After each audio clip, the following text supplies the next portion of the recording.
Hey, welcome to a late night edition of Common Man Cocktails. I'm actually probably going to post this tonight.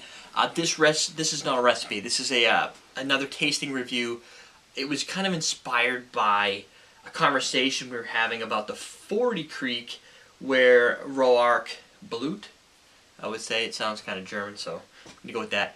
Roark and Gadget, is it Gadget? Gadget, I think he said it was Gadget, 05. We were kind of going back and forth about Crown Royal, Maker's Mark, and this and that, and people were asking, and it's not the first time, and Roark was asking, what's Maker's Mark taste like?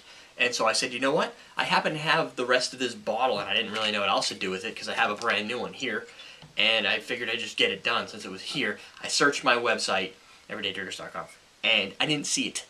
Nowhere. So I've never done a review of this, but I keep telling people how awesome it is. So in order to really kind of put that to rest, I'm going to review it. Like, legit. So there's the bottle. Maker's Mark whiskey.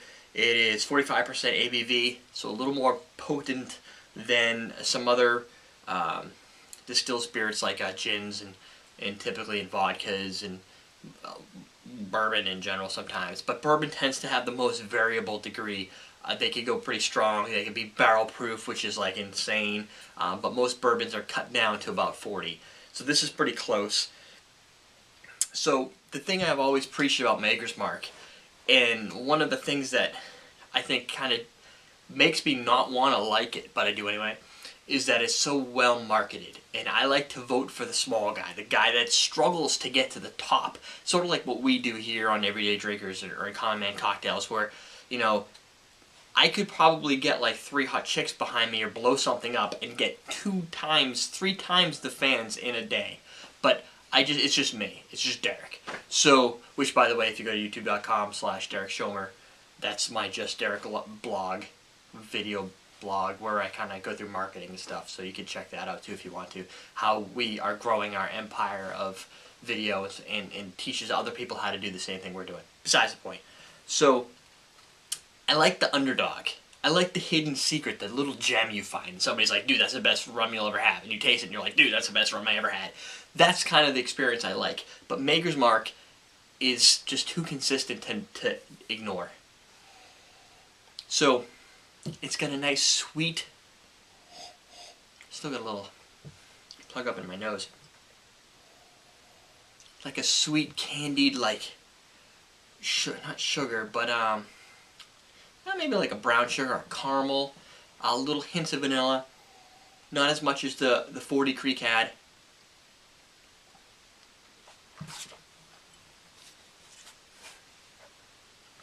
There's just something, first alcohol of the day.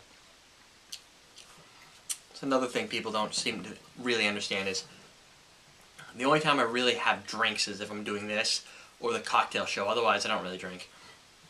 Odd fact. And if I go to a restaurant, hey, here's a question today. What do you order when you go to the restaurant for liquids? My choice typically is an Arnold Palmer, just lemonade and iced tea.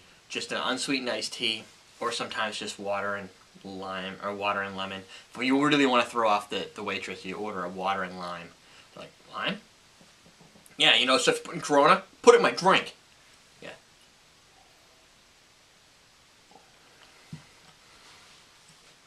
So, Maker's it's rich, hints of sweetness, caramel, much more of the standard oaky barrel that I would picture from a bourbon, more so than what I got from the 40 Creek.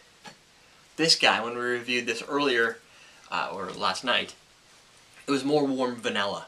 This is more like you just hiked up a mountain. And this is what I envision, stuff like this. You're hiking up a mountain, and there's just this little wooden cabin, and it seats like 2 people, 3 people for the night. And you go in, and just that thick, old, like oak, just the smell of like the surroundings, the nature, the building, that's what it invokes in me. And I don't hike, right?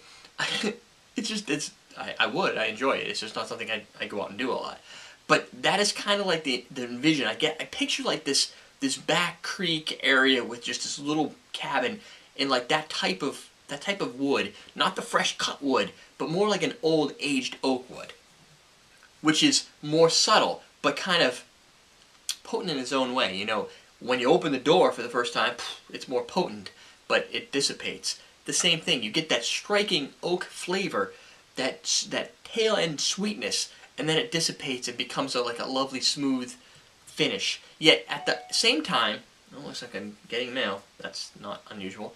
At the same time, you get like that striking bourbon taste, that the bite. Not necessarily the sour. It has like hints of what Jack Daniel's is trying to be, but then all of a sudden it brings in more character and less attack. And when you're looking at something 5% above the standard 40, what's this product in Canada, sucker?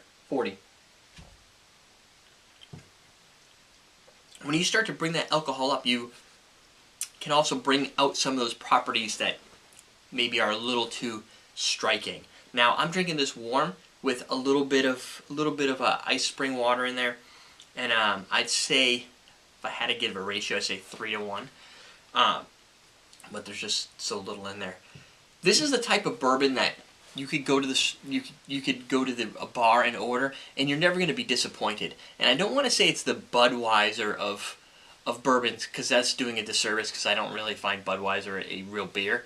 But at the same time, the thing that made Budweiser what it is today, way back in history, if you do the research, you read some of the history books, Budweiser and a couple of these brands that have survived the ages were very consistent. They always came out consistent. When you ordered a beer, you knew exactly what you were going to get. With a wine, one of the fun things to play with wine is it tends to be different from year to year, and it's a different type of experience. But sometimes you just want something that you know is going to taste a specific way, and it helps you grade the cocktail. If you go to a bar and you order a whiskey sour with Maker's Mark, which, by the way, Maker's is at like every freaking bar in the world, well, at least in the U.S.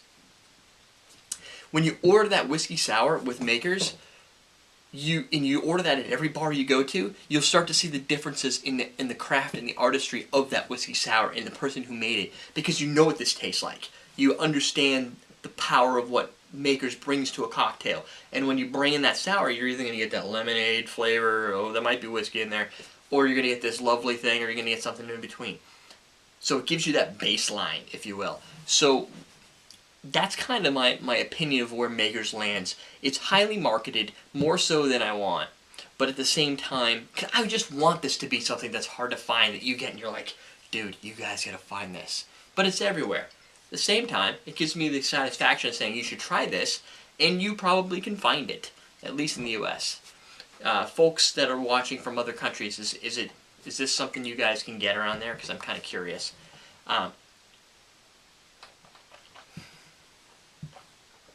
But it's a damn good bourbon. If you're into a little bit of sweet, crisp finish with very minimal amount of burn, little lip numbing action, but very little. Strikingly, it has the flavor to carry the spirit. It's not just one-dimensional. It's got multiple dimensions in a good way. So that's it. At the end of this, right now, I'm going to pre-roll my little ad I made for my kids' video show that I want to pre-roll in this week's episodes. So I'll throw that at the end just because it's funny. I watch it over and over. I just find it hilarious. But they are my kids. So let me know what you think of the little promo cut up I did. Some of the promos in there, the videos aren't even out yet. That's how bleeding edge it is.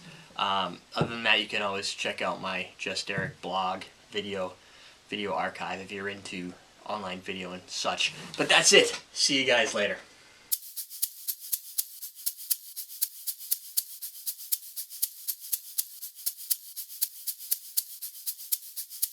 Welcome to Mocktails for Kids. I'm Brianna, and this is William. And we're going to show you how to make the electric lemonade. Alright. Scary. Snoozy. That's a pretty cool layer there. But unfortunately, like we have to do, we're going to have to mix it. Will we? How am I supposed to drink that out of this?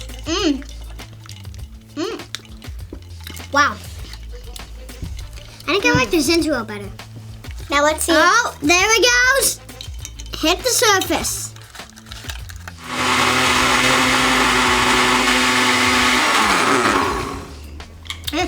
Actually, that's good. That's a wow. That's a dream. I'm serious here. Wow. Am I dreaming? You guys have to make this one. Siblings. No siblings is cool. Hey, you have a sibling right here. Nick.